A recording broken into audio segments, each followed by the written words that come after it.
Ойнас қалап от басқан келіншек. Ажар мен Әсеттің отау құрғандарына 5 жыл болды. 3 жаста бір қыздары бар. Екеуі күйеу мен әйел болып жанжалдасып та көрмепті. Әсет Ажардан 10 жасқа үлкен. Ажарды қатты сыйлайды. Балабақшадан қызын алу, Ажар жұмыстан үйге келгенше ас әзірлеп қою Әсеттің мойнында. Сол күнделікті қала тіршілігі, жұмысқа барады, жұмыстан келеді.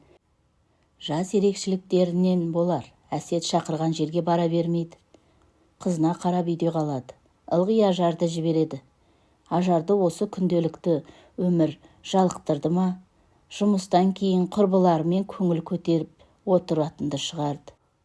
Бір күні қала сыртынан Ажардың ес-түссіз денесі табылды. Оқиға орнына келген полиция жедел тобы жедел жәрдем шақырып, өздері дереу қылмыс